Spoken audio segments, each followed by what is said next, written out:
We won the case of Mwangaza recently. We are calling this press conference concerning what happened on Jamhuri Day. Jamhuri Day, the deputy governor was talking about Mwangaza. Maamuzi fulani ambayo ilitendeka juzi hapa kuhusiana na land ya Mwangaza. Naona kama hawaku consult. Wa consult all departments za serikali. Kwa sababu kesi za Mwangaza ziko nyingi. Na maamuzi haiwezi kuwa tofauti na ile ingine. Wakati kesi ingine inaendelea na moja inaamua. So mwishowe ile ingine wakati itaamuliwa na iende kinyume na ile ilifanyika mbele itakuwaje? So it's important that the judiciary ijue ni kitu gani na uhusiana na hiyo ardhi kwa jumla. Kwa sababu ile mambo iko Mwangaza, it will be chaotic. The government of deputy governor is not assisting those Mwangaza people who are there illegally. By telling them just to stay there, you know, by the end of 90 days, tarakta itaingia huko. Itaingia na watu watabomolewa. Sasa yeye atakuwa huko kusaidia nini? Waseme wakaa tafadhali. Please. Mimi na advise watu wa Mwangaza wale huko illegally msifuate hiyo maneno. Hiyo ni uchechezi tu, hawezi kuwasaidia nyinyi. Ni kuweka nyinyi kwa moto ngine. Moto wa kwanza inatosha. Msimambiwe nyinyi mmeshadhulumu watu mwaka 20 hata muendelee tena. Unajua siku tarakta itakuwa huko, governor iko mbali sana, deputy governor atakuwa mbali sana. So I'm appealing to Mwangaza people, stand by the judgment of the court. Please prepare yourself. 90 days is enough. Minasikia some of you have already tried to prepare yourself. You are packing your luggage, trying to vacate the place. Please. Now, issues from the deputy governor's speech. Number one, casting aspersion on the judgment of an independent judiciary. Number two, the judgment of the court was pronounced after elaborate hearing process spanning 4 years. All the concerned parties, including the county government of Isiolo, were represented in court. Number four, if the deputy governor had submission to make to court, he should have done so through the court, through the county government advocates, or sought to be joined as an interested party. Was the deputy governor communicating his personal opinion or the position of the county government of Isiolo? The DG should not and cannot detect to the judiciary how to decide cases. All the cases are determined on the law and evidence. Siku hiyo Dr. Lowassa ambaye ni deputy governor aliongea juu ya Mwangaza na juu ya kotini. Kotini kama imeamua, nafikiri ndio mwisho, kwa sababu huko ndio mwisho watu wanapelekana na haki inafanyika, kwa sababu judiciary is an arm of government, an independent one. So tunaona yeye anafanya incitement. I think it is very much clear that Kenya is governed by the rule of law. There is no other shorter ways. I think the court was very clear, and the deputy governor, by virtue of his position, should have respected the judgment, or rather the submissions of the court, which took place on 27th of August. And the judgment was very clear. And October, was it October or November? November 27th. So the judgment was very clear. I think he would have been very grateful to the court, because according to the judgment, the county government was cleared that they have not done any wrong.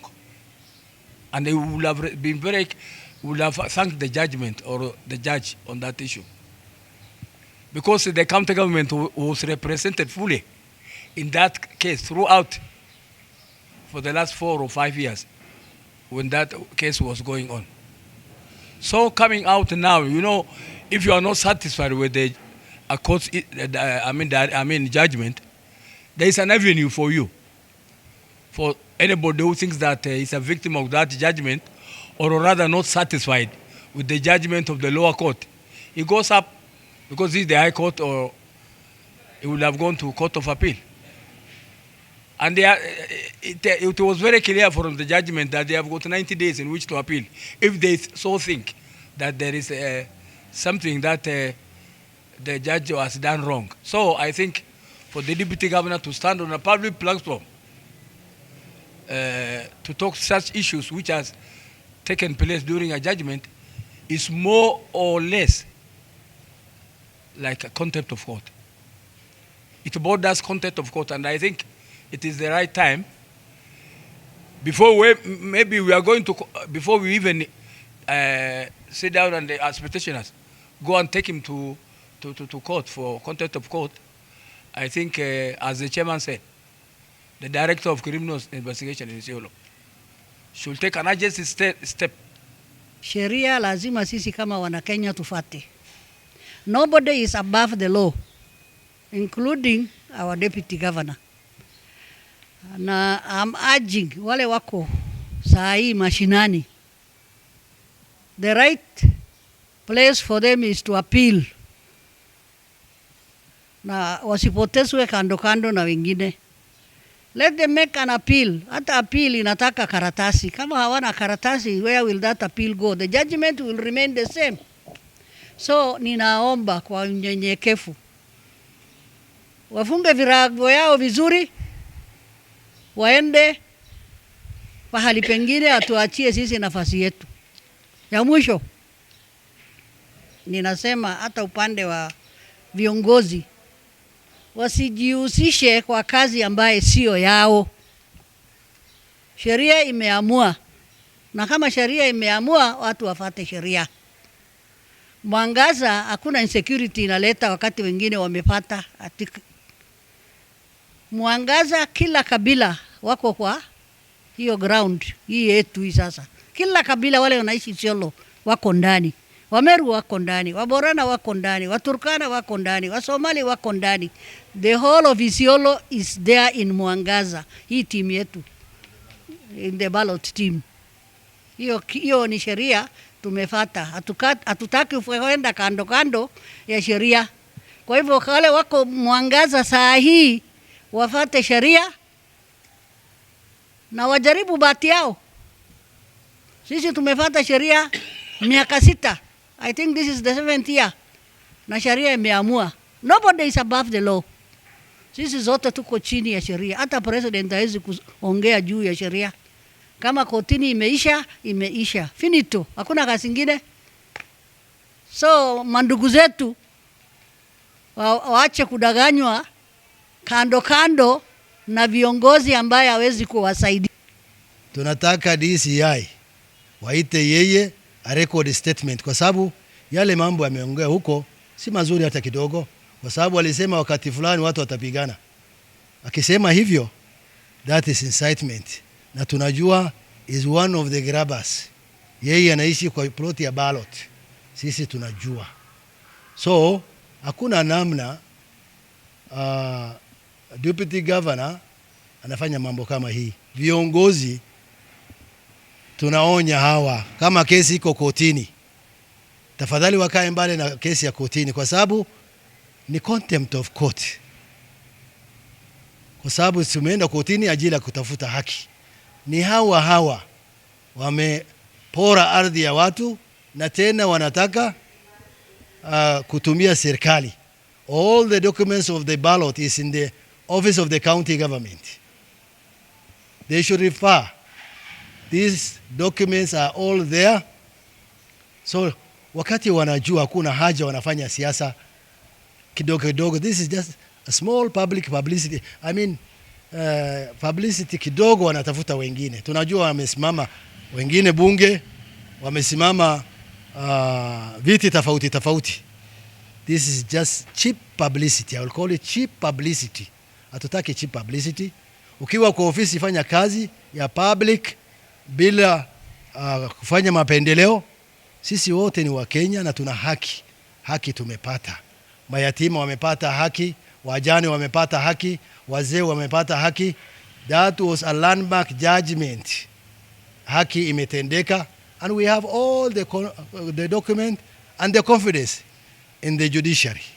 It is only this governor who has restricted himself from interfering into this issue.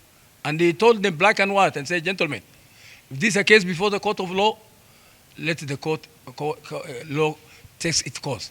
And that is why even the other time, after the judgment, we took an issue by thanking the current governor for not interfering in this case. So we see as a deputy governor, when his boss himself has said that let the law take its course, to stand now in a public platform and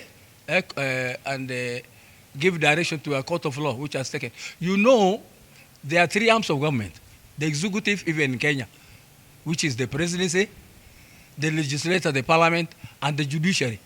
The only independent institution is the judiciary.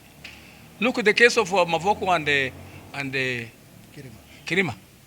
They appealed.